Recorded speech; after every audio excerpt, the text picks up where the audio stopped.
Eh bien bonjour à tous, c'est Alan Crouvisier, j'espère que vous allez bien. On se retrouve aujourd'hui, ce dimanche 18 décembre 2022, pour un nouveau bulletin sur les 6 massifs français. Alors cette fin de semaine est globalement bien ensoleillée dans nos domaines skiables, comme ici dans les Hautes-Alpes, dans la station de Puy-Saint-Vincent, où l'on relève jusqu'à 85 cm de neige en bas des pistes. Sur les autres massifs, on observe, au pied des domaines skiables, 3 cm à Métabier, dans le Jura, 66 cm à l'Alpe d'Huez, dans les Alpes du Nord, 70 cm aux Ors, dans les Alpes du Sud, 20 cm à Aix-Domaine, dans les Pyrénées, 30 cm au Lioran, dans le Massif central, et enfin 60 cm à la Bresse, dans les Vosges. Notons toutefois que c'est sur ces deux dernières stations précitées, il s'agit surtout, voire uniquement, de neige artificielle. Ce lundi, une dépression située à l'ouest de l'Irlande advectera un puissant flux de sud en direction de la France.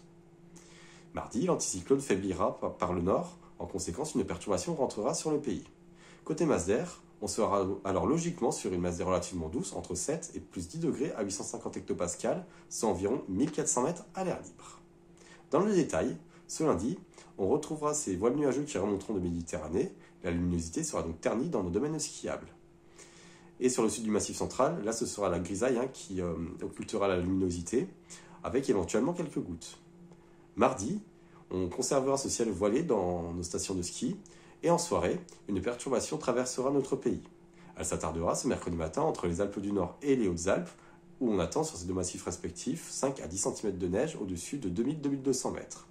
Mais c'est surtout à partir de jeudi que les conditions pourraient sensiblement se détériorer, avec un flux de sud-ouest très humide qui pourrait se mettre en place sur la France, avec par conséquent un lessivage marqué du manteau neigeux jusqu'en moyenne montagne.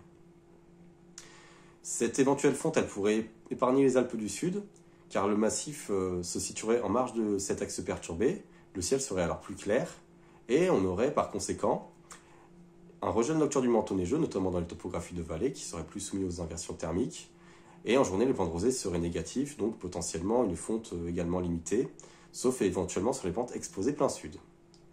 En fin de semaine, nous resterions sous la douceur, car un talweg dépressionnaire situé sur l'Atlantique continuerait d'advecter un flux de sud-sud-ouest en direction de la France. Merci d'avoir suivi cette vidéo, et on se retrouve mercredi pour un nouveau bulletin sur les 6 massifs français.